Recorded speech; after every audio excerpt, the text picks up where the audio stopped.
Today we're going to be talking about the films Death Note and Leap, and then we're going to dive into our Tube Talk segment where we're going to cover the season finale of Game of Thrones and Atypical, so stay tuned. Welcome to The Real Review.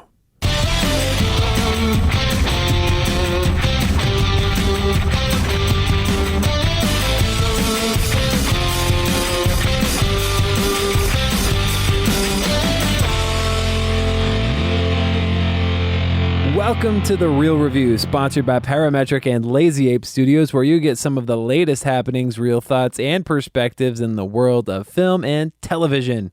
And everybody, I am here with Joel Ice Ice Baby Cunningham. That's hilarious, actually. Were you?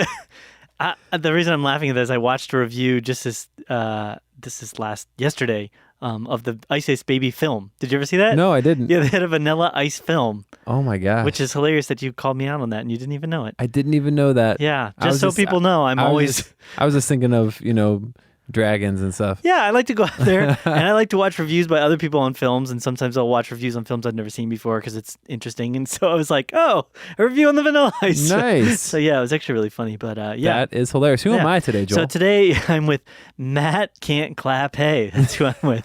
You just changed that, huh? I did. I have another nickname for next week because I was going to say it, but you can't clap today. So it's true. Yeah. I've tried clapping multiple times and have failed miserably. Yeah. I hope that's not a sign of your energy level. It might be. Unable to get your clap together. It might be. Maybe it's just bad management of your hands. It's just terrible. My coordination. Yeah. Anyways. Yeah. So welcome to the show, everybody. This is the Real Review podcast.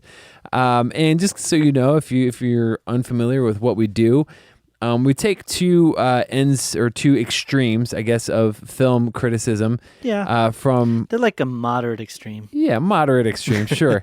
So you have Joel, who's more cynical, maybe negative, but more nitpicky, more in the details, more about the cinematography and the shadows and the lights and the ethereal ambiance. You're saying this after I just finished critiquing you on what you're saying. So yeah, kind of fits. Maybe that's a big extreme. Anyways, but I'm on the other side where I might be a little bit more emotionally unstable and different things may rub me the wrong way just because I don't feel like it was emotionally fulfilling, or I didn't have fun, or maybe I did have a ton of fun and the movie's terrible, but I might give it a little bit more grace because I'm like, yo, that was fun. It's a good way of putting it, Matt. Yeah, so you did well. We take those two together, we make the Real Review, and we give you kind of a well-balanced of sorts thought on a film. So that's what we do. Yeah. Or show. Yeah. Or show. Yeah, you got it.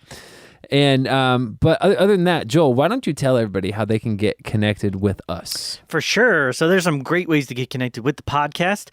To start, you can check us out on our website, which is realreviewmedia.com. Love to get connected with you there. Then additionally, we have a Facebook, which is facebook.com/realreviewmedia, /realreviewmedia. And then we have our Twitters and our Gram, our Instagram. You can get connected with us on there, on both of those platforms, by searching us at Real Review Media. Yes. Yes. And then, of course, we've always stating this, but we'd love to hear from you, our listeners, and find out your thoughts and perspectives, suggestions on films or television shows you want to hear us give our thoughts and reviews on. And so you can reach us at realreviewmedia@gmail.com. Do it. Please. Yes, please do that. We want to hear from you, please. We want to hear from you. Give us some thoughts maybe on some reviews Sounded a little or desperate, things. Man. Yeah. Please. Please send me stuff. I know, I'm tired of getting emails from Joel every week, guys, so please. I'm just testing it, Matt. I'm making sure it's still working. No, I'm kidding. It's all good. But hey, let's do this because I'm actually kind of excited the way we're going to do this because it's not a traditional, like, what's the big release in the theaters? Because let's be serious, there wasn't really any huge releases this week. But there was one huge release, and it was on Netflix, and that is Death Note. Yes. And I do want to get started in that because I did get a chance. You got to see it too, right? I did. Yep. So just to kind of give you a breakdown, this is a synopsis. Light Turner, a bright student, stumbles across a mystical notebook that has the power to kill any person whose name he writes in it. Light decides to launch a secret crusade to rid the world of evil. So this is based off an anime. Let me give you kind of a breakdown who's in it too. You have Nat Wolff, you have Lakeith Stanfield, Margaret Qualley, Shea Wiggum, William Dafoe, Jason Liles, and a number of other people. Mm-hmm. So it's based off of anime. Yes. And it's a short run anime but it's beloved. by many. Yes, And and it's directed. I'm not by trying Adam, to change it that's right. too much, but by Adam Wingard. Is it Wingard? Wingard. Wingard. Wingard. So Right. it's not like wing, it's Wingard. Wingard. So he's done a fairly large amount of horror films. Yes. VHS series 1 and 2. He did Blair Witch, Yeah. new one. Neighbor. Was it Neighbor? Or something like that? No, Or he did The Guest. the Guest, which was Guest. actually pretty good. Yep. He also did You're Next. You're Next. That's the one. Yes. That's the one. Yeah. And he's also currently being listed as the director for Kong versus Godzilla. Or I think it's Godzilla versus Kong. Right. So that's one of the reasons why I was interested in this is to see, because that's a pretty huge leap to go. I think Kong did have some almost horror-like elements to it. Right. Out of all the films that have kind of popped up of a more action genre, that was one that came out. That there was just moments of people getting ripped apart and heads coming less off with and Kong, stabbed to the but more with like the other creatures. right, the creatures on the Yeah. island. But I was really interested to see kind of how he was able to make the jump in a sense, because this is a horrific kind of styled film, but it's a lot of suspense, a lot of mystery, kind of tension of what's going to happen. Right. So and it's based on the anime. Yes, based on the anime. Yes. I am not. I've not seen the anime, but a ton of people love it. You've seen a few episodes. Yes, I've seen 2 episodes. Okay. Just to kind of get an introduction into the idea of it. As I mentioned, we talked about this in the Coming Soon. I kind of had somebody spoil for me in regards to kind of how the story plays out in the anime. Okay. And since you've seen this now, when people are hopefully seeing this and reviewing it, I can kind of talk about it a little bit. I'm not going to spoil the ending as far as the anime goes, because I will say that these 2 projects, these 2 things are strongly enough different that you can definitely watch each and look at them existing on their own merits and their own legs, for sure. Yeah. And that I did like the sense that I got to watch this without having any real idea of what the anime was. Yeah, and I tried to have that approach with it. Yeah. So, because I had the ending spoiled for me for the anime, so I never gave it kind of its full run. Right, yeah. But I have heard many good things, and at some point I'm going to try to go check that out. Cool. And I think this was good sort of lead-in maybe for that, because I've seen Sure. it. I don't know what your thoughts on this, but I didn't necessarily think this was amazing. No, it wasn't. So maybe I can kind of get a better taste for some of the reasons for why people liked it so much by going and watching it now. Right. So, let me start with what I liked. Yes. I guess in this. Sure. Let's just say all the problems I had with this movie aren't really, I don't feel like are Adam Wingard's fault. Okay. I thought it was directed pretty well. I kind of like some of the visual styles. Plus, I'm a horror guy. I like what he's done in the past with that stuff. He's good with the way things look. I like. Yeah. He definitely has a very strong horror style. Even in this film, the moments of just gore were very viscerally like, wow, shocking. There's like some from the like very Final beginning Destination things too. Yeah, like, I mean the very first scene, the guy getting his head knocked off by a ladder. Right. You're like, whoa. Yeah, and it's not just like it pops off. It's like blood and explodes. brain bits and pieces are everywhere. Yeah. It's jarring in that sense for sure. Very jarring. But the setup for that is very Final Destination too. It's true. And I was like, that's weird. But I'm glad they didn't keep doing that. It wasn't like that. But I liked that. There's a guy, Lakeith, who plays L. I liked him. I did a little bit of research after that. Turns out he's very much kind of like the character in the anime. I maybe not. Yeah, light as far as the No, not light. L. Oh, L. Yes, his mannerisms for sure. Right, that's what I'm talking He's about. very L. close. Yeah, sorry, I thought you said light. I apologize. No, not light. L. I wasn't paying attention, man. It's all good. They both start with L. They do. Yeah, It's kind of the same a little bit. Yeah. True that. I also liked William Dafoe as Ryuk. Yeah. Yep. I would say this too though about L in particular. As far as what I saw in the anime, and I haven't seen the later portions of it, but he's much more controlled in the anime. Okay. He's a lot more He's not emotionally unhinged. Like right. He was. In the movie here, the character was good and he did a good acting job with it, but it was like 1 minute he's over here and then no. At least from what I've seen, he was much more like very controlled. I liked him. I liked Defoe as Ryuk, the like death god. Yeah, I thought he was great. He was cool. I thought the design was really cool.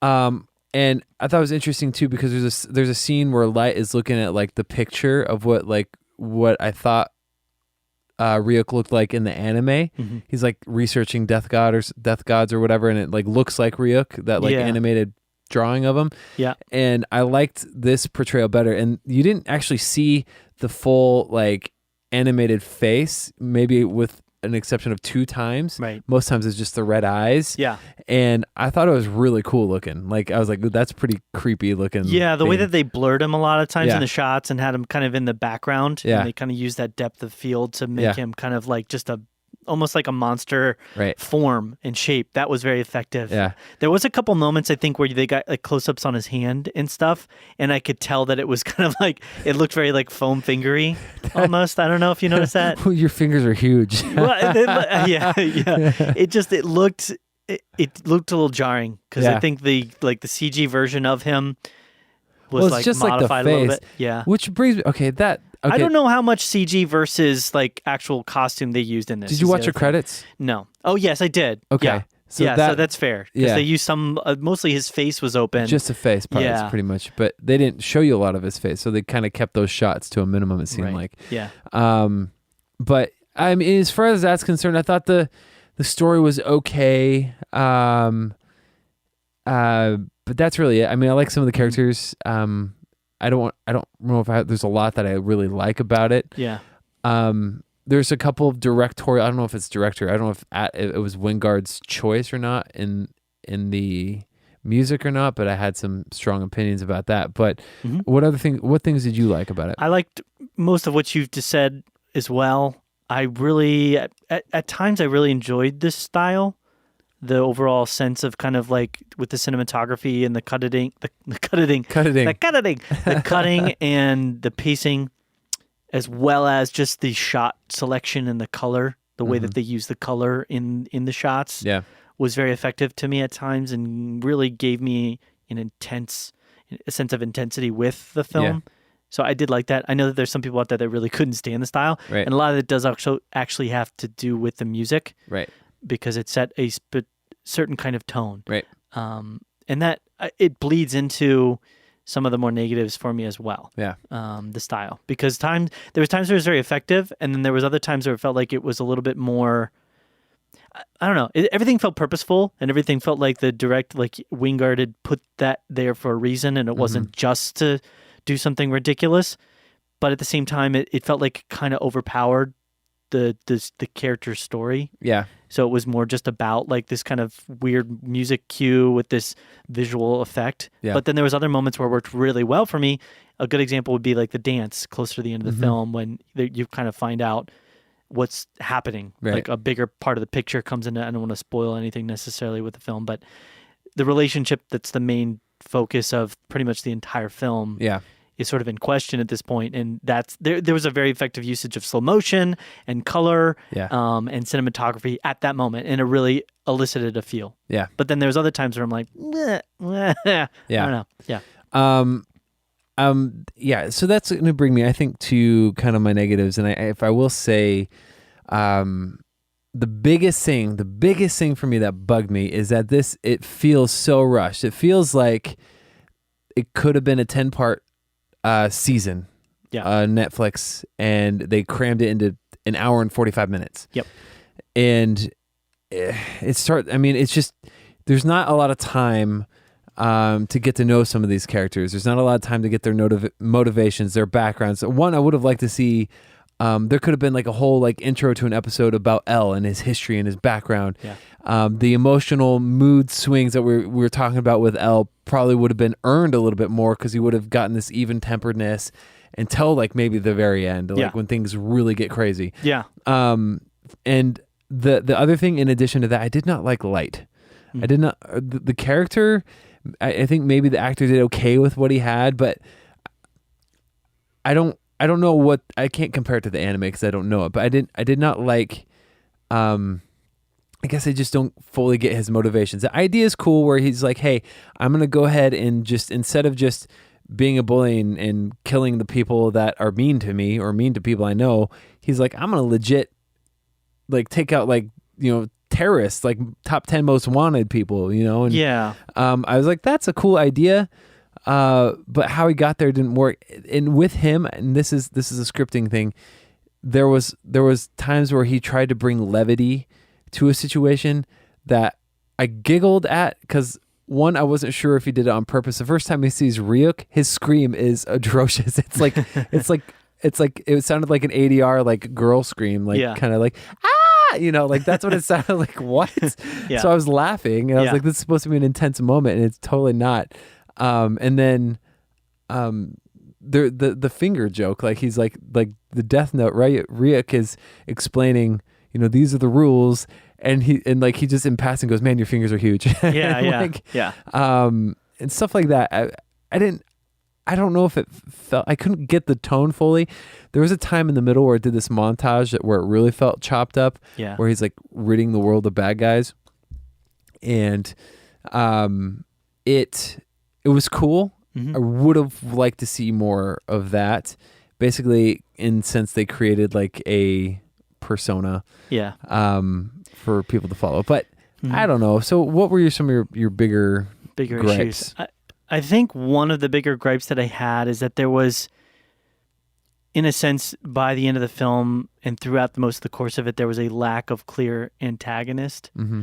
There was definitely sort of a back and forth antagonistic type thing between L and Light, and that was kind of beyond the relationship with Mia and Light. Mm-hmm. That was like the secondary kind of plot. I didn't like Mia. Whether or not I had issues with Mia. I actually liked Mia the most because I felt like she had a lot of like underlining depth to her character that kind of slowly fleshed itself. I'm maybe giving them way too much credit here, but I don't feel that way. Right. At all, well, okay. The fact that like in the moment where she's like, I was just a cheerleader, I was nobody. And then you can tell that she's kind of always been on the outs and always been kind of bored with life.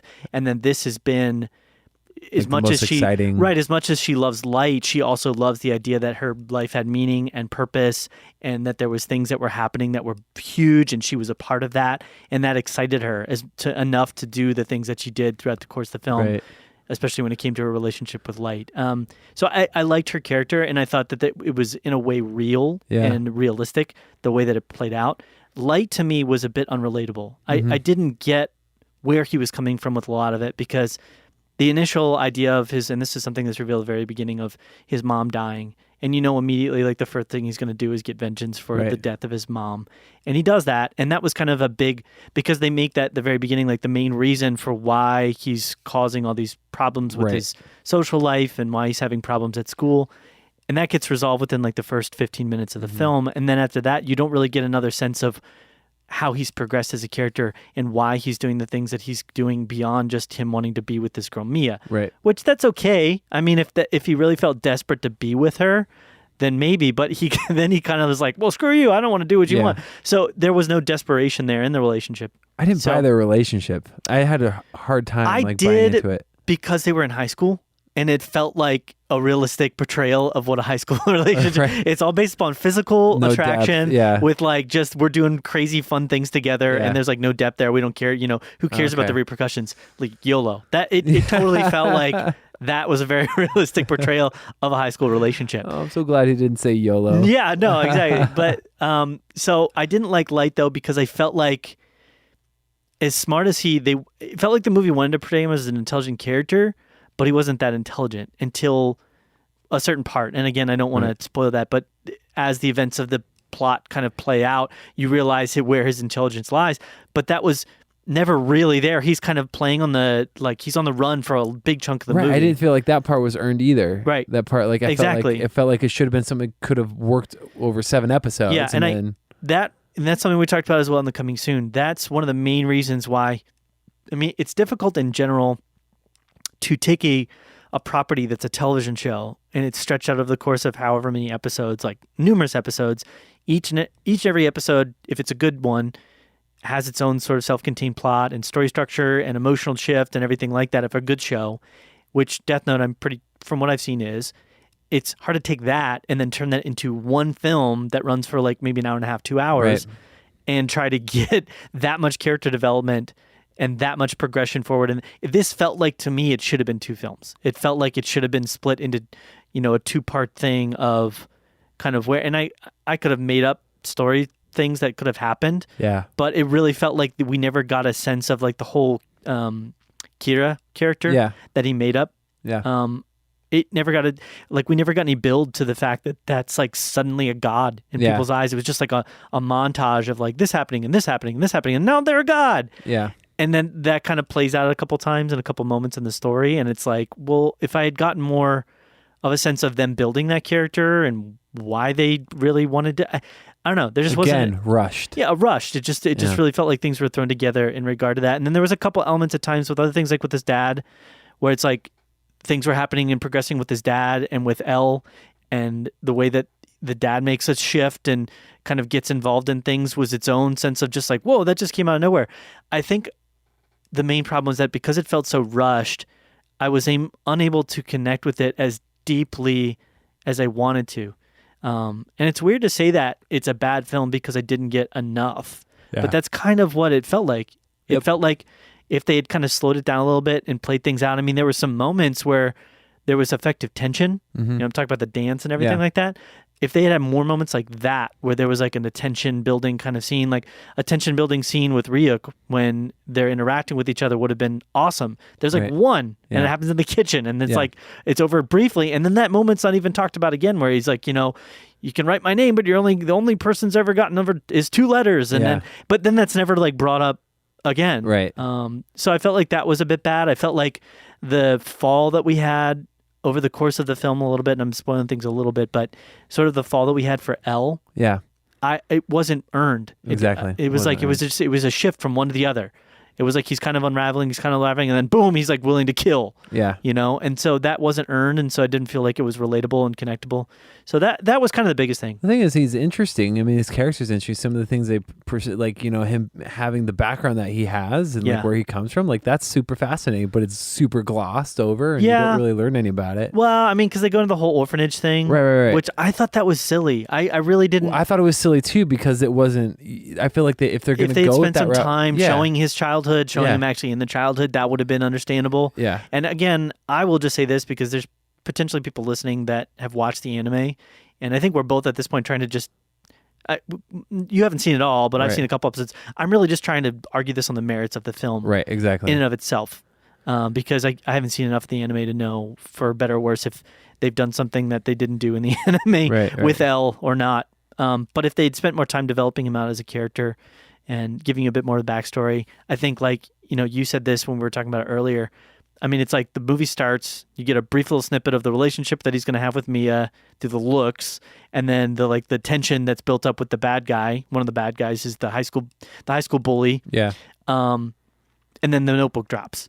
Yeah. And then it's like, go. And it's like, well, if you had spent a little more time developing him as this kind of like relatable, like bad guy that's really intelligent, and maybe not even relatable, but just this really intelligent guy that's just very somber and very antisocial and disconnected from people, then it would have been a lot more interesting to me. But instead he just felt like a high school kid that found this notebook and then just kind of stumbled into this and was like, yeah, like, why not? Let's just do this because got nothing else going on in my life, and this hot girl thinks it's awesome. So, I don't know. I think the only reason that I'm slightly in favor of this film is, again, because of the style elements. Yeah.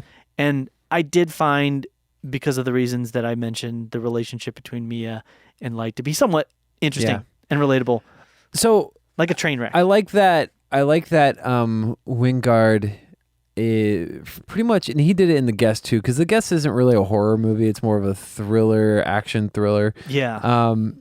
Not even action, more of a drama thriller. Yeah. So it's like he has the same like stylistic approach in every movie that he like. It always borrows from his horror background. Yeah. And I like that going into something like a Godzilla versus Kong, because that's scary. Yeah. And I think if you can bring that to it, then awesome. Yeah. But I'll have to look into it later. For some reason, I thought somebody else was doing King Kong and Godzilla. It just has him listed right now, but maybe he's not. I don't know, but it's got him listed as the director for that on IMDb. So. Okay. Oh, sorry. Godzilla 2 is the one that I'm kind of iffy about. That's the guy who did Krampus. And I was so disappointed by that movie. Yeah.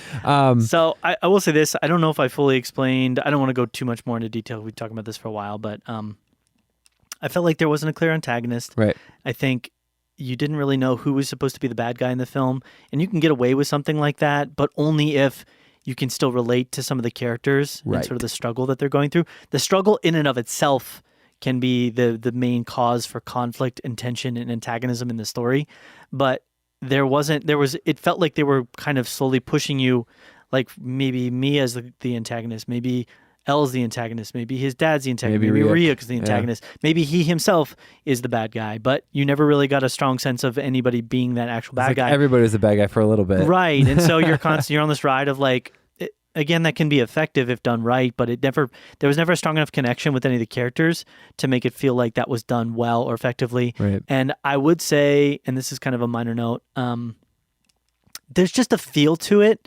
To me, it still felt, and maybe it was just those jarring moments of the way that it was cut with the crazy, gruesome violence and gore at times. There was just a sense at times that this was like a soft horror film. You know, like it wanted to be a horror film, but it needed to tone it back to not make it itself an actual horror film. Yeah. And I think the biggest thing was that it was missing that clear, like if Ryuk had been like a homicidal guy and he just went around like slaying people all the time, then this would have basically been a horror movie in my mind, you know, and it wouldn't have been a great one, but it would have had a clearer sense of like what it's trying to be. Exactly. So, yeah. What'd you rate it? I thought about it a lot. Why don't you give your rating first? Let me finalize my thoughts here again, because I'm like, now that we talked about it, I'm like, man, and I want to make it official. I don't want to change my mind. I don't want to be wishy-washy. Yeah, I like the idea. I like the idea of, so yeah, I liked it. I like the thoughts behind it. I like a lot of the sentiment, I guess, of what it was trying to be. Yeah. I just don't feel like it. I was just bugged that I felt like it could have been a lot better in a series format. Yeah. I'm going to give it a 70. Okay. I'm kind of right close to you. I actually would have given it a 73. Okay. Which is a C minus. That's pretty high in comparison. I was actually just looking at this on Rotten Tomatoes. It's at like a 26% liked on Rotten Tomatoes, which is really low. Yeah. The critics are a little higher with it. They're at 4.8 out of 10. Yeah. So the critics are kind of liking it maybe a little bit more. Yeah. But I definitely understand why people might not like it. So I'm not. For sure. I wouldn't be like, if somebody came up to me like, I gave that movie an F, that was awful, I wouldn't try and defend it. Right. Okay. Yeah, definitely not for everybody. For sure. Yeah. But yeah, cool. So you got a chance to see another. Yes. One of our. I took the leap, Matt. You took the leap, and you saw Leap this weekend. Yes. So why don't you break that down for us? Oh, okay. I'll do my best. Okay. So, Leap, an orphan girl, dreams of becoming a ballerina and flees her rural Brittany for Paris. Brittany's a location in Paris. It's a town, village. Oh, her name's not Brittany. No. Yeah. Okay. So, where I did have to clarify this is already that. really relatable. Yeah, Okay. because it is a place where she passes for someone else, and well, I don't know what that word is there. Basically, she takes on the position of a pupil at the Grand Opera House. Seeds. Seeds. There you go. I couldn't see it. My computer is too far out there, so I apologize. It's directed by two people, Eric Sommer and Eric Warren. It stars Ella Fanning, Dane DeHaan, and Carly Jepsen as the voice actors. Those are kind of like the primary voice actors. You've also got Maddie Ziegler, who plays Camille, is kind of one of the antagonistic characters. Tamir Kaplan, who plays Rudolph, and Julie Connor, who's Regine. So this movie's a kids movie. Okay. Yeah. Is it like Death Note? No, not like Death Note. This movie, oh man, there's so much that you can just get if you just watch the trailer for it, and it just makes it completely obvious what to expect. And that's pretty much exactly what the movie is. There was, I'm trying to think of some good things to say is the problem with this one right here. So I will say there was moments where I slightly chuckled. Okay. There was a couple kind of funny-ish type moments that were not the worst things I've ever heard. Oh, Mel Brooks is in it. Okay. Which he was entirely misused in this film. He played sort of a landlord, if you will. I don't know, like a house manager of an orphanage. So both of the kids are orphans, and they kind of have grown up together, and they both decide, hey, let's go to Paris. Let's go to big city. Yeah. You know, the one kid, Dane DeHaan's character, Victor, wants to Victor. Sorry, that's from a different movie, Young Frankenstein. He wants to be this inventor, and he's kind of like this goofy, really crass at times, but like he falls over a lot and he runs into things. He's kind of like the hijinks character. He wants to be an inventor. And then so Ella Fanning plays Felicie, and she wants to be the dancer. She wants to be this ballerina dancer girl and this amazing thing. Khaleesi? Felice. Oh, Felice. Felice. Sorry, Felice. Their relationship felt real in a sense. I thought that, like, because they were both kids, that felt like a very realistic relationship that they would have with each other. I'm really trying to search here for good things. Bad. There was a couple chuckle moments. Their relationship was kind of good. There were stakes that were like I felt like, yes, exactly. Okay. There was very good meat in the film. No, there was like, it didn't feel like they phoned it in. It wasn't like they just like went super like, well, everything's happy now and you live happily ever after. Like, there's a happily ever after type spoiler ending. Okay. But it's a bit earned, you know. Okay. It's not like they just kind of were like, and then everything wrapped up nicely with a bow. There was kind of some deeper areas, some darker areas that they kind of went into. Sure. Tiptoed, very much tiptoed. I'm gotcha. not saying that it really, it's not like it was like an up type thing where you're basically on the verge of crying. Okay. So those were some minorly good aspects for me. How about the other side of the thing? Yeah, okay, yeah. So we talked about this. The voice acting, because this was originally a French film. Yes. That was redubbed and voiced over by American, obviously English-speaking people, and then brought over to America. I was a bit concerned about the voices not matching with the mouth movements. But I've watched dubbed things before and generally been able to kind of like, okay, put that aside to forget about it. But that was definitely there. Yeah. I mean, there was definitely moments where the characters' mouths were not matching with the actual words that they were saying, and it was very obvious. But there was a couple additional animation and like editing and shot selection issues with that turned that, and dialogue issues that turned that into a real problem for me. Really? Very distracting issue at times. It almost became comical because... Oh, tell me about this. So first of all, this is kind of minor, but their eyes at times, I don't know if they were doing this on purpose, but their eyes would go in like different directions. So they would be like, they would like look at something and their eyes would like, one would kind of go askew. And I'm like, are they doing that to try and like, because you've seen that before, like when bug eyes or something like that. And I was thinking that maybe they were doing like a loopy eye type thing, but I couldn't tell if they were doing that. And one of the characters has... Mel Brooks's character has like a lazy eye. Yeah. And so they make a comment about that. And so I was like, maybe they're just doing something with the eyes. Like that's a thing.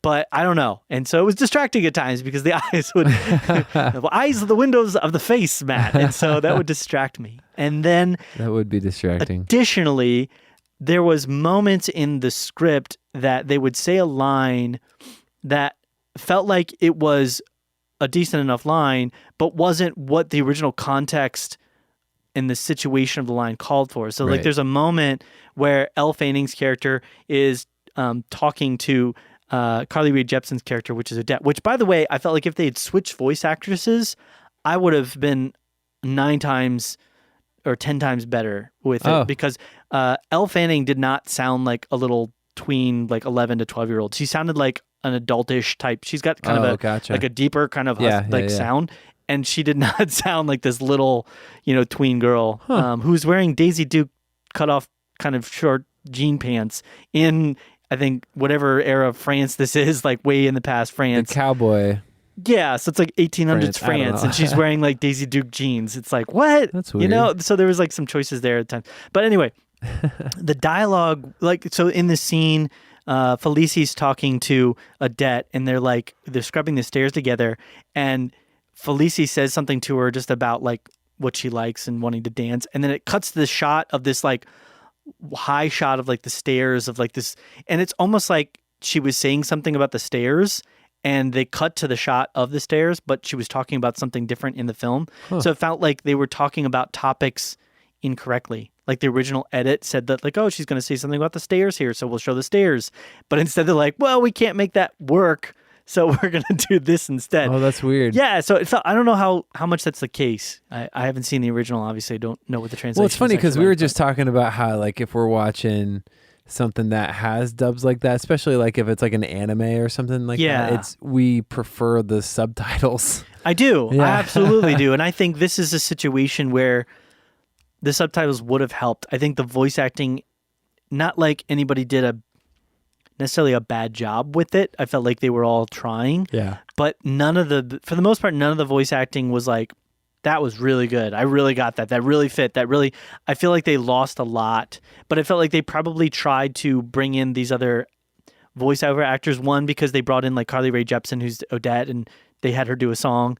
You know what I mean? And so it's like they're probably Call Me Maybe, but in French. Yeah, so it's like they're trying to bring in some additional talent to like draw names and draw attention to it and try and make it like this big release, but it didn't really work in their favor. And I've actually heard, from what I understand, they had to do some re-recording of some of the voice acting with different actors. Oh. They like brought people in and then changed their minds, and it felt that way. It felt like the voice acting was more of just like, well, we need somebody in there versus like, who's the best voice for this? Let's just pick somebody. Yeah, I think Dane DeHaan did a decent job as Victor. I don't think he did a poor job. I think out of pretty much all of them, him and Camille, who's played by an actual young girl, Maddie Ziegler. I think she's a Disney actor or Nick actor.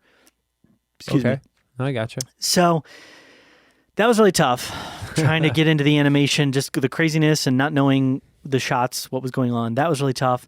And then additionally, for the most part, it wasn't funny. Like I said, I laughed a couple times, but there's a lot of fart jokes. There's a couple, lighting farts on fire jokes. There's a couple within the first 5 minutes, there's a guy nut shot, and it's just like, come on, and you can kind of already tell. Man. And I don't know. There's just this, it almost felt at times like it was a self-aware film that was like trying to parody itself. Like it was almost trying to be stupid on purpose.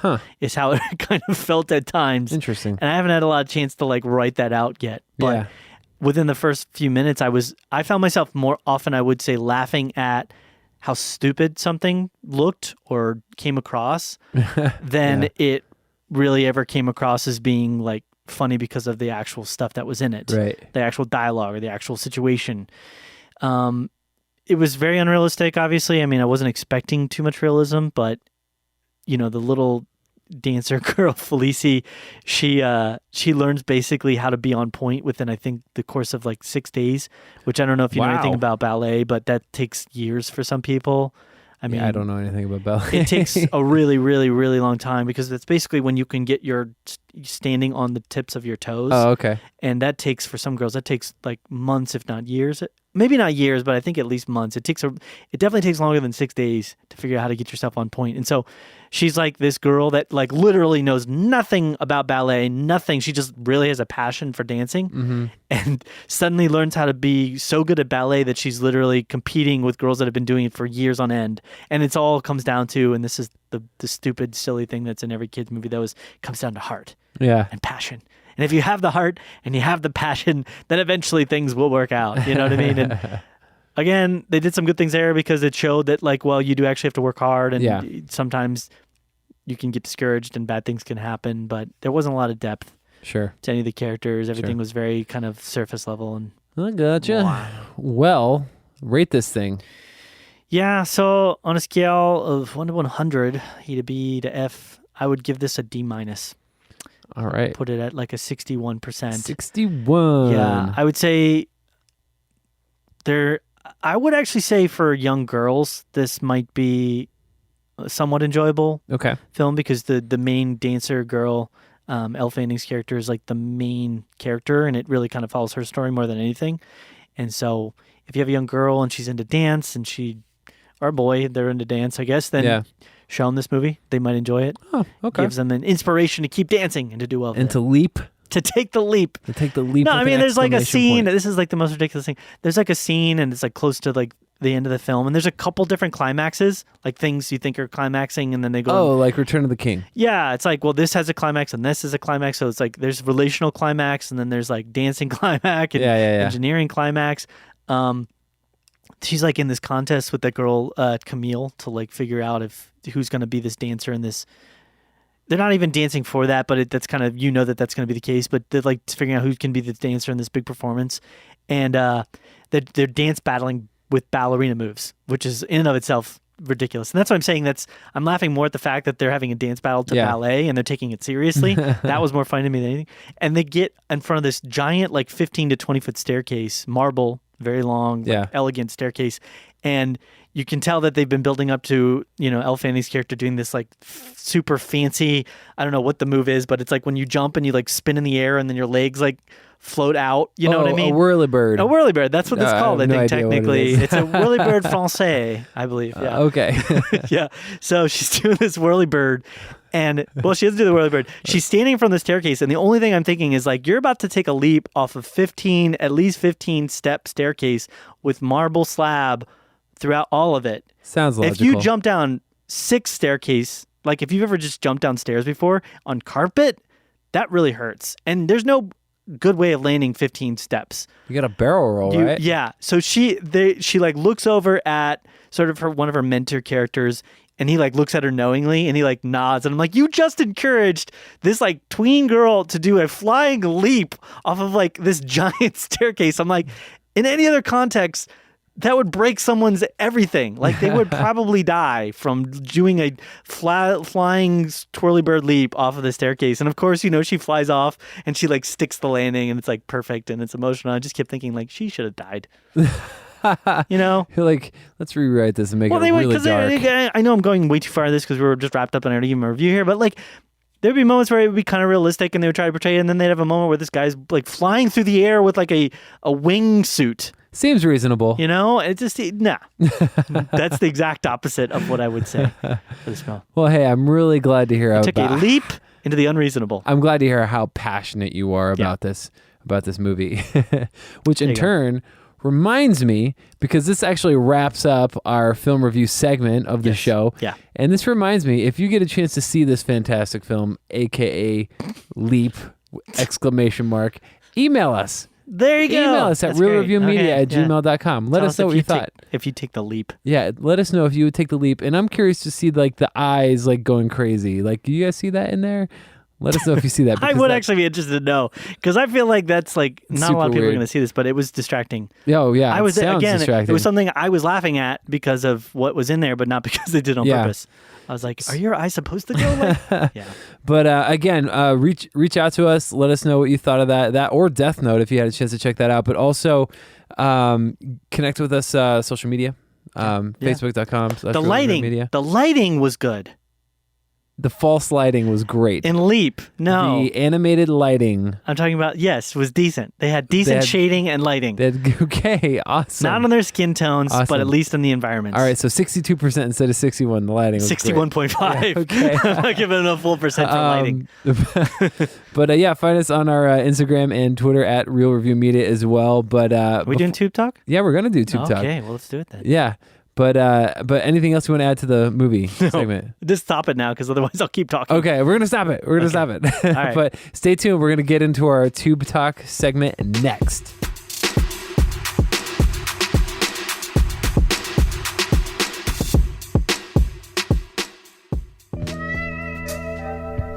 Oh, yeah. That's right, Matt. Game of Thrones, you know what happens when an ant loves a Jon Snow. When an aunt and a nephew. When an aunt and a nephew on Game of Thrones. Both have that feeling like they really care about each other. The dragon and the wolf. In a very inappropriate way. Goes a little something like this. Nobody cares if it happens in your bloodline. Loving you is wrong. There it is. I don't want to be right. I don't want to be right. There it is. There it is, guys. So that's our review of this most recent season finale. Yeah, it's the season finale of Game of Thrones season 7. Man, that music is just the best background music ever. It's perfect. Yeah. It's just the exact. They should have played this during that whole scene with Jon and Daenerys. Well, Tyrion is sitting there, like, watching them through the hallway. They awkwardly staring at each other, like, what is he doing? Yeah. Which I didn't really get. I didn't really get the awkward stare. I have thoughts about that. You have thoughts about that? I have thoughts about that. I don't think it's because he's in love with her. Some people are claiming that I don't because... think it is either. I think, and we'll get into this. Let's just say, hey, this is a Tube Talk segment. We're obviously going to be talking about the Game of Thrones season finale. Yes, and for those of you that we just lost how all of our listeners is like, what's going on here? That aren't in on what we're talking about. We're talking about the now officially romantic relationship that is officially official. Yes. According to And if you're the new to events this, of our last- we do between Danny spoilers. and John. We Yeah. do spoilers on Tube Talk, so just be warned. If you haven't seen it, then don't watch or listen. I guess Yeah. don't listen to us. So there's been a lot of dramatic tension, or Yeah. a lot of back and forth in the world of people saying that there's no way that these two should get together because they're aunt. But Well, to be fair, Yeah. they do not know that they are related. they don't yet. Yes, so you can't blame them for consciously making a decision to hook up. Right. I don't blame them. Right. I don't blame them. Right. But this is why you wait until marriage, Matt. It's because of things like this. This is why you wait you until you get the blood test done. this is why you wait until your super weird brother who calls himself the Three-Eyed Raven tells you Yes. where you come from. Well, the weird thing about this is, I don't know if you remember, but way back, I think it was even in season one of the characters was kind of giving John some shade about the fact that he never hooked up with any of the girls at like the whorehouse or around. He's like, all these girls, I think it might have been Greyjoy, maybe. Theon? Or I don't know if know. it was Theon, but somebody gave him some crud about the fact that he never hooked up with any of the girls around town. And he goes, well, it's because, I'm a bastard. I don't know who my family is. I don't know who my mom is. I don't know who my sister are. Yeah. And I don't want to, it's like, well, that came full circle. Like, Right, I guess, maybe you should have been a little bit cognizant of your words. He way should have back used, in season, I think maybe one or two. I think it was one. But Should have used Ancestry.com. there you go. Checked it out. Got that sorted Yeah. out. But Send a raven to the Citadel and be like, tell me. I thought this was an awesome episode. Yeah. Overall, absolutely incredible episode. Yeah. Yeah. For the most part, I think, For it being a long episode, yeah. it was really, really good. Yeah. The episode itself kind of set itself up. The first half with everything with Cersei and Dany and John, and Tyrion and Cersei and Jaime and Cersei. It kind of, and Are we going to call him Aegon now, or what are we going to do? we could call him Aegon if you Aegon? want. So there's a whole big craziness now. I don't know if you have looked into this at all, but because I was searching, because I wanted to find out sort of lineage wise, because John is now technically, due to the fact that his parents were married. Yeah. He wasn't born a bastard. Mm-hmm. Due to the fact they were married, John is technically the heir to the throne. Right. Yep. Because it's passed through the prince. He's the Rhaegar. Rhaegar's his dad, son. right? Was married to Lyanna Stark. Yeah. And Rhaegar was the prince, and so he had a son, and so it passes to John. So he's technically the heir. So I was doing some research to find out like the history of it. He had another son, and this is what's so confusing about it, named Aegon. Yeah. So he had two sons named Aegon, who were both named by different people. Right. I don't know how that worked. I don't know why they did that. That was so confusing to me at first, because it's like, why would Lyanna, name him Aegon when he already had a son named Aegon?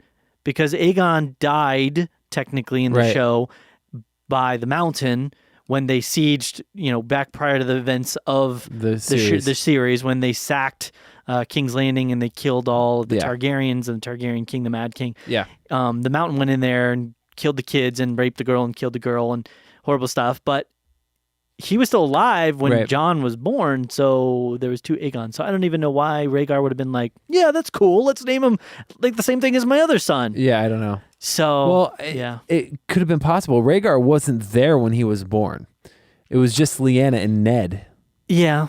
So maybe Lyanna was just like, hey, let's do Aegon. Maybe they just didn't have that conversation or something. So I would think that somebody would have sent him a raven saying like, hey, this kid is yours and its name is blah. Well, that was back in the day before they had like Verizon type ravens. Verizon type ravens. Even a runner, somebody to tell. I mean, he's prince of the realm. You would think they would send somebody to say, you got a kid. Yeah, his name is blah. So, I don't know. I don't know. It's just a little confusing too, because a lot of people now are like, is he that Aegon? Was he supposed to be? Was there a switch at birth? Like what happened? Yeah. And per the narrative of the book, I don't want to spoil things too much, but there's some talk about the original Aegon in the book. There's some talk about that original character Aegon. So it's like, I'm wondering if there's supposed to be more information coming out about this, because it's very unclear.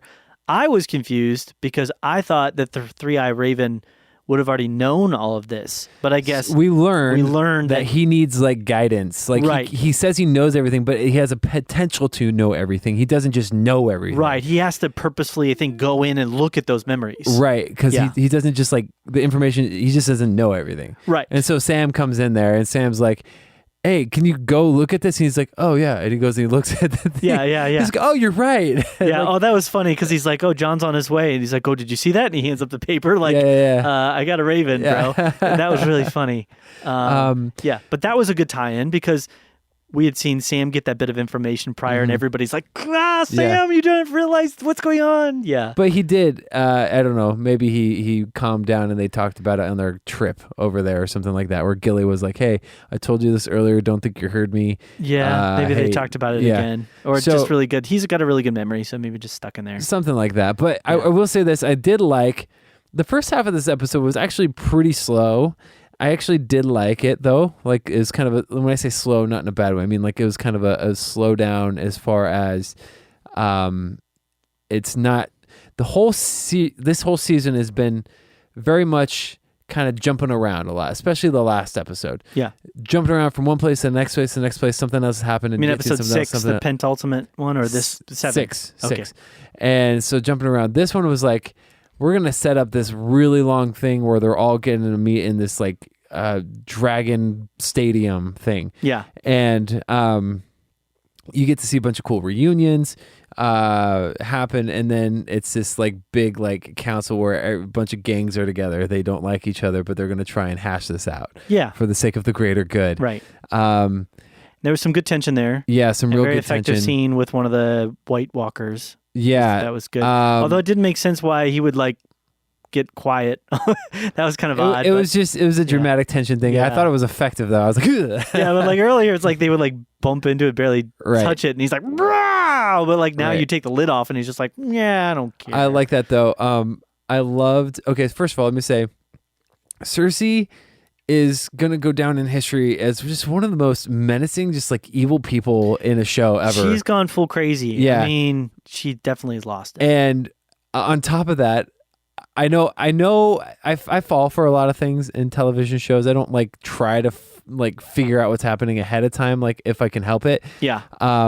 But I was laughing when Euron was like, can these things swim? Okay, I'm just gonna go to my island and they're not gonna get us. That was a great turn. Yeah, that was funny. That scene was great. Turns out that's not really what he's doing, but I thought that was funny. Yeah. So I fell for that part, but which that was built very well. Yeah, because that also then led to sort of the full breaking now of the relationship between Cersei and Jaime. Yeah. Which that was such a tense moment because you're wondering. I thought he was going to die. I really did too, because she even did like the little head nod and I was like, pulls the sword no. out. Yeah, and there was such a tense moment. I was like, really thought he was actually going to get sliced, or maybe get in a fight and run away or something like that. I don't know, but that was pretty tense. Yeah, I really just felt like in this episode, it's been slowly getting there, but we're seeing the show as it gets closer to the ending. I mean, this has been one of the best payoffs of any show I've invested in the course of history of watching television. But we're seeing the world shrink. We're seeing the characters that they've gone on these big reaching journeys and had these horrible, some of them awful experiences and really get impacted. And some of them, but really grow as well as people and character and abilities. And now we're seeing the characters sort of all come back together. Yeah. And the amazing, beautiful thing about it in a way is that although there's been a lot of fluff, there's been a lot of stupid stuff that hasn't been necessary to the plot, and it's kind of winded in different areas and stretched things out at times, we're seeing the fruition of the elements of the story even from the very beginning. Like I said, even with John in the very first episode, or first season, I should say, saying that the reason he doesn't hook up with girls is because he doesn't know who his mom is. Right. You know, so we're seeing those things come together, and it's been amazing to just have all of those people sitting around that little panel and talking to each other. You know, Danny's been in a completely other section of the world for almost the entirety of it. Yeah. The dragons, the Snow's mountain. never been at King's Landing either. Yeah, the mountain and the hound. You know, it's like, it's just all of this stuff coming together in such a crazy way. They got their work cut out for them next season, you know, which is probably like a year and a half out. But I don't, man, that's going to be craziness. And let me just say, and I think we both talked about this, we both called it last week, that this like feuding Arya Sansa thing is not what it seems. It's not going to last, and that's kind of what and that's kind of what happened. That was a payoff, and I really liked the turn. I saw it coming, but I wasn't sure. The thing with Game of Thrones is you're never really sure, right? So there's always a little bit of doubt. I know. So I was like, oh, what's happening right now? Yeah. And then she's like, you are guilty of these crimes. What do you have to say for yourself, Lord Baelish? Yeah. I will say I called that he was going to die. Oh, I knew he was going to die. I didn't know when. Yeah. I didn't know if it was going to be this soon or Absolutely. not. I didn't know if Arya was going to do it or Sansa was going to do it. I assumed it was going to be Arya. Yeah. As the episode was With the blade progressing, he gave Bran. right, as the episode was progressing, I was actually thinking that maybe Arya had done that whole weird back and forth with Sansa and then gone and killed Littlefinger and actually was assuming had already killed him and was assuming his identity. Yeah. And was setting Sansa up to show her true colors. I was waiting for like a Mission Impossible. Right, thing exactly. too, To take yeah. off the head, but that never happened. And I'm glad because that was just, that would have been a little, I wanted to see Littlefinger die. Cause We've he seen a deserved really it. good version of that at the very beginning of the season too. Yeah. Where basically she kills like 50 people. Yeah. So and that's very true too. So I was glad that it felt like they didn't waste. They definitely kind of set you in one direction and then pulled up the rug from under you a little Right. bit, but they didn't waste that. Right. Where I felt like a lot of the stuff that had happened with Arya in prior season in her training and all that stuff got wasted. It just kind of was there for fluff. You know what? That does remind me, and I did want to bring this up, and I remember I texted you earlier about it. One of my favorite things in any medium, whether it be film, television, is like that reconciliation. Mm-hmm. And I felt like I got a lot of that tonight, and I felt like, or not tonight, but when I watched it, and I felt like that's something that happened a couple times in a very satisfying way. I loved seeing like Sansa and Arya being like, all right, hey, we're cool. You know, we're sisters again. Let's do this thing. You're good at what you do. I'm good at what I do. Let's just do our They thing learned to together. just make do with each Right. other's. I was like, good. Okay, bad now side. stop this weird fighting that was happening last week. You know, good. That's awesome. The other one that I really loved the most, and I probably had the most like emotional connection with, was when Jon forgives Theon. Yeah. Because Theon, he was terrible. He was terrible. Right. And he went through some terrible stuff, and he's been very remorseful for Right. a little while now, and he doesn't know how to reconcile that. He doesn't feel like he can get forgiveness, and he's kind of stuttering and mumbling to Jon and all this stuff. And Jon is still mad, but he just does like the bigger thing and actually forgives him for what he can't forgive him for. And Theon was just like kind of just baffled and speechless, and I just thought that was so good. And I just love seeing that. And then Theon, like, all of a sudden, just like this new courage goes and like takes out this dude after getting beat up a little bit to go save his sister Yara. But I love that part. It was a very good redemptive moment Yeah. for Theon because he's needed to recoup from, I guess, a lot of the stupid stuff he's done and has been done to him. Yeah. A lot of the bad things. Yeah. So I agree. It was a nice moment, and I thought Jon handled that very. You could tell he was mad. very royally. You could tell. Yeah, you could tell he was mad, but he was kind of holding himself back. Right. Yeah, he was like, yeah. And he finally said, like, the one thing that you watch this show and you are constantly, like, one of the things that I'm constantly saying to myself is like, because he's like, well, I didn't know if I should be a Stark or I should be a Greyjoy. And he's like, you're both. You're a Stark and a Greyjoy. Yeah. And I was like, exactly. Yeah. You can be both. Because it's like they always make these big deals of the houses and you know, the bloodlines and everything. And you're like, thank you. You can not worry about all that crud. Just move on with it.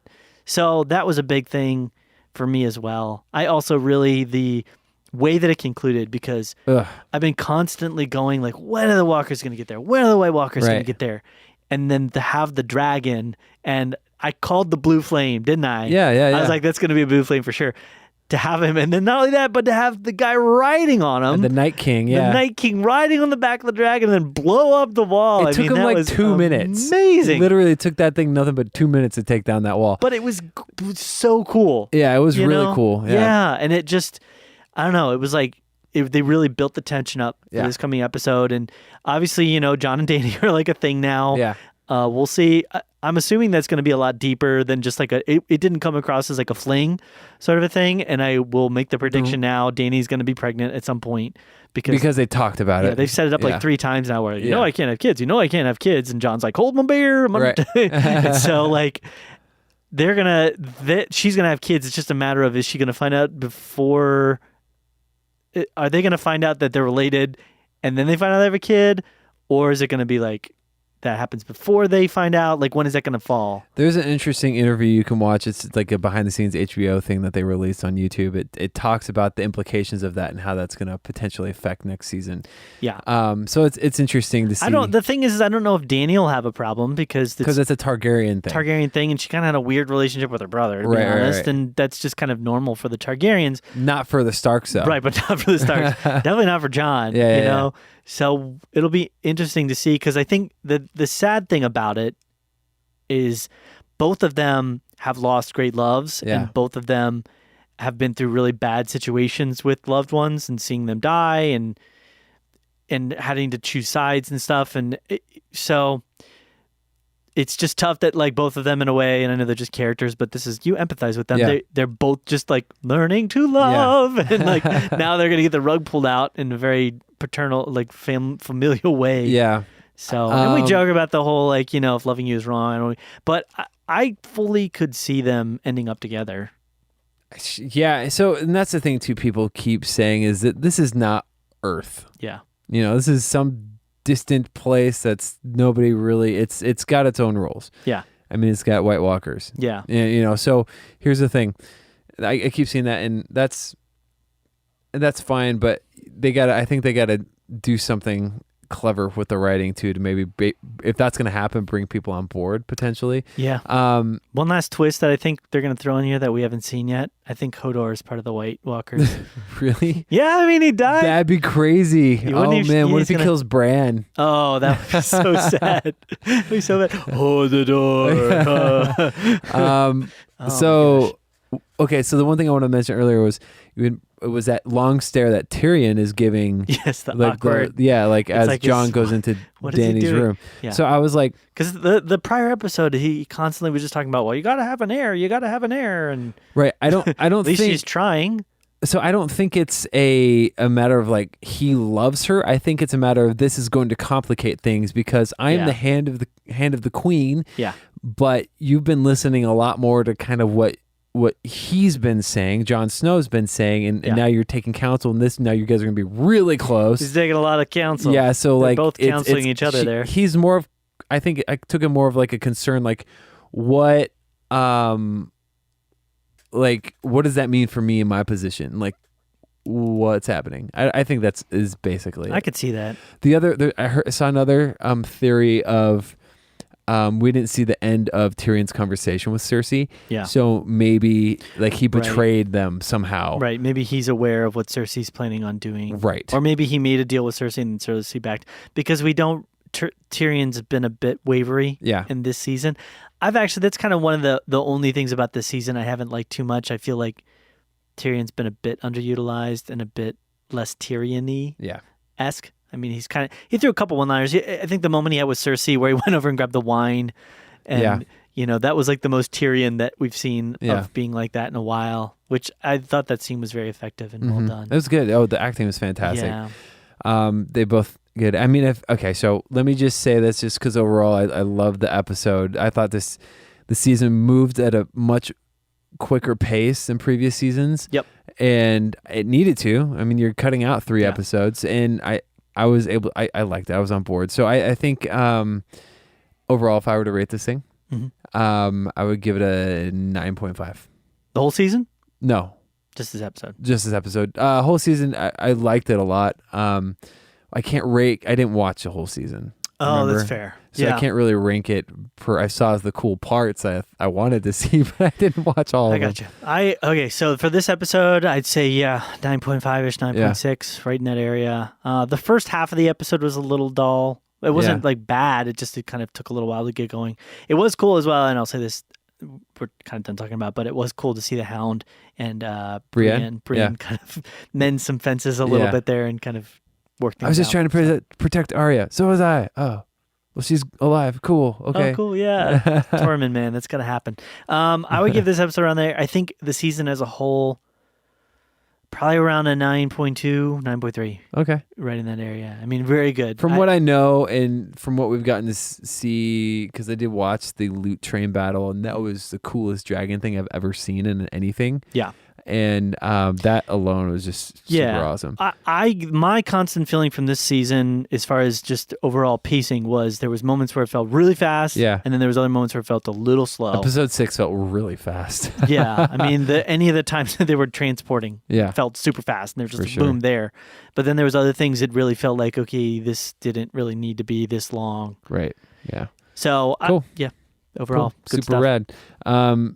So that's going to wrap up this season's reviews of Game of Thrones. But we do have another show coming back in 2019 or something. Yeah, gosh, it seems like forever. But it's only 6 episodes too. Yep. But yeah, we do have another show that Joel, you had a chance to check out, and I haven't seen it, but it's called Atypical. Yep. Right. Yep. Netflix original.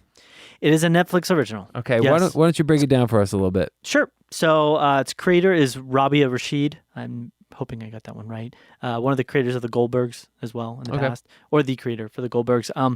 The synopsis for this one is Sam, an 18-year-old on the autism spectrum, decides it's time to find a girlfriend, a journey that sets Sam's mom on her own life-changing path as her son seeks more independence. There's a few people that are kind of involved in this one. I'll mention the big names. Keir Gilchrist as Sam, Jennifer Jason Leigh as Elsa, Michael Rappaport as Doug, Bridget Lindy Payne as Casey, his sister. So Jennifer Jason is his mom, and then Michael Rappaport, Doug, is his father. I gotcha. And then Amy Okuda, who's Julia. Gotcha. In this show. So one of the reasons that I checked this out was I was just kind of trying to find some stuff to watch because there wasn't a whole lot on the queue at the moment. We were still waiting for some of the shows to start back up for the coming season, and but it looked interesting. It looked kind of funny, and you watched the trailer for it on IMDb, and it looked pretty funny. And so I'm a big fan of those kind of non-typical. Atypical, yeah. Non-stereotypical, I should say. Offbeat comedies, kind of quirky comedies. And that's kind of how it came across. It felt like it had some realism and some depth there. And one of the cool things about it as well is that they're dealing with a kid that, has autism, and he's not severely impacted. I mean, he is pretty severely impacted. High functioning. But he's high functioning, right. Yeah. So he's able to go around and still go to school and go to work and things like that, but there's definitely limitations that he has, and particular limitations that go in socially interacting with other people. A huge chunk of this show is about him trying to find a girlfriend and wanting to be with a girl because he's incapable of relating on an emotional level with a person. Right. And so, like, a girl will show up and he'll be like, "Oh, that's an ugly shirt." And he'll just say it, you know what I mean? Or, he'll walk up to a girl like, "Oh, would you like to go on a date with me? I'm attracted to you. I think you're attractive." You know what I mean? There's a really funny scene actually in one of the episodes where there's this girl that's coming into the store. It's like it's the first episode, and she kind of like, does like the smile and the nod at him, and the guy that's with him. And his friend was a bit annoying and a bit unrealistic. His friend plays this character that's like this, he's great with the girls and he's always talking about hooking up with chicks, and it would be funnier if it was like more he was fronting, but then they actually show him with a lot of girls on the show, and it just doesn't seem realistic. Not that it should be, but it just seems like no girl would really ever go for a guy like that. Right. Who's just all talk and everything. Yeah. Zahid is his friend, and he works at this electronics store. And so the girl like makes a smile at him in the store, and Zahid's like, smile back at her, and he does this like really crazy smile because he doesn't know how to just like do like a nice smile at somebody. He's just trying to smile. Yeah. And so she gets freaked out and she kind of runs off. Did you ever watch Parenthood? No. Some of the stuff you're talking about reminds me of this character named Max in Parenthood who's high-functioning autistic. Yeah. And just a lot of those similar things. We'll just say stuff and people are like, you can't say that. Yeah. I mean, if you're familiar with Asperger's, that's what he has. Yeah, he has in the show. It's a very strong case of that. And so it's very difficult for him. And so he's seeing this psychologist or a therapist lady, and she's kind of helping him coaching him through some of this stuff. And in a lot of ways, his life has gotten better. And I think one of the other things that's cool is the relationships and the relationship tension and drama and conflict that takes place in the show feels pretty realistic and feels very honest. And his sister is really great. I would say a lot of the characters in the show look a lot older than the characters they're portraying in the show. They all look like they're probably more like almost at like a young college age, and they're playing like high schoolers, which is very normal for a lot of these shows. But 90210. Yeah, but she's a great actress in the show. She's very relatable. I would say a slight miscasting for me was Jennifer Jason Leigh. Okay. Michael Rappaport's okay. He's not bad. He does a good acting job, but he just feels a bit strange in the role for me, I think. Particularly Jennifer Jason Leigh. She plays this almost drill sergeant-esque. Like, she's the one that had to like step up for the family and take charge because of the autism, but she likes that role. Yeah. She likes it a little bit too much. Yeah. And she's a bit rude and she's a bit condescending. Not just a bit, but she can be very rude and very condescending, and she points fingers at other people and blames things on other people, but she's kind of in charge of the family and she directs things. And that characterization is fine, but Jennifer Jason Leigh just didn't really epitomize that to me very strongly. Sure. She didn't feel like she was capable of actually, like, the character, the way that she was acting didn't feel like the kind of person that would be capable of the things that they're portraying her as doing. Gotcha. In particular, I don't want to spoil things too much, but there's some relational tension between her and her husband and some aspects of, potential infidelity and things like that kind of play out of the course of the story. And that just didn't feel very real to me. Not that it's unrealistic that somebody would do that, but just the way that she acted in those moments and the way that it kind of progressed, it felt very forced. Sure. Is the best way that I could put it. So I think she was a bit like rough for me, and I think that keeps me, her in particular, because she's a huge part of the story. Yeah. She kind of controls Sam, and she's been the backbone of his life and trying to form who he's going to be and how he's going to live his life. And you can tell she doesn't want to let go of the reins. And Sam is trying to spread his wings and becomes this independent guy. And it's funny because he's always asking questions, and that gets him in trouble a lot because he doesn't understand things. So he'll go up and he'll ask questions, but the questions he asks are like really inappropriate. Right. Like he walks up to one of these girls that's like, you can tell she just kind of floats around and makes out with like all these different guys. And he walks up to this girl and he's like, yesterday I saw you making out with that guy over there. Why are you making out with this guy now? And they're all like, what are you talking about? Like, and he just asks inappropriate questions. Yeah. So, but he's asking these questions. He's trying to figure things out. And there's this kind of a sweet sense to him, although he can be very inappropriate at times. There's kind of like this innocence to him that you like. And the humor is there. And there's definitely moments where I was kind of like cracking up about particular things that people were saying and the way that they were reacting to each other in the moments. And it felt honest at times. And they keep some complex conflict going. It doesn't feel like it's manipulative. It feels realistic, but there's some conflict of like the characters interacting with each other and how they're moving forward. And they definitely left things open to move forward with season 2. Okay, cool. So I think Sam is definitely he does a great acting job.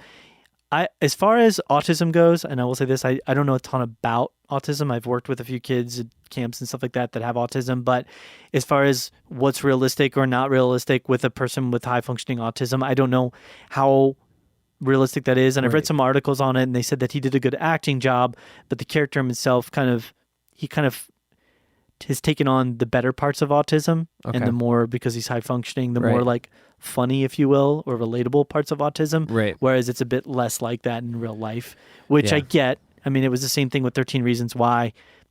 There's a bazillion things that probably happened to like kids that they don't show in these shows. Right. If you're in high school life, 90% of your time is spent in a classroom sitting there taking notes and doing tests and reading and writing. And they don't show that because they have to make it so they can only focus on the good parts. Right. Yeah, no, that makes sense. But Sam is great.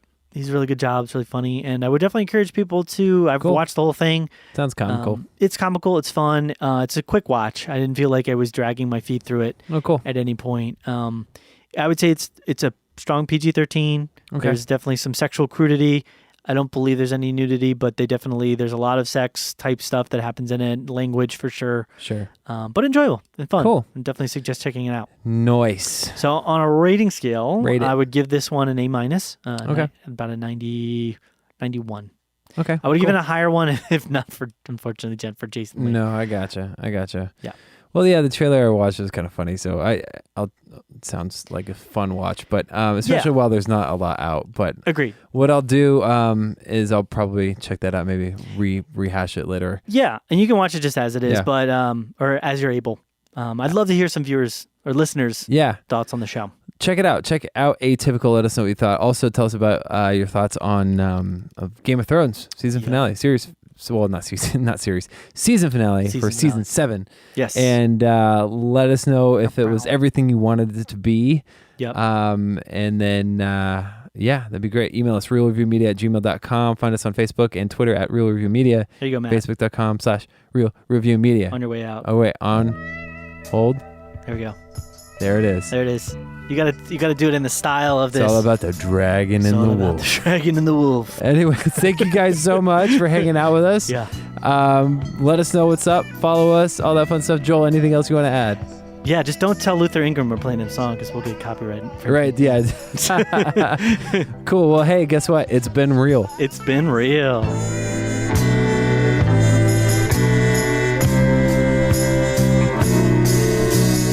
Hey, Danny.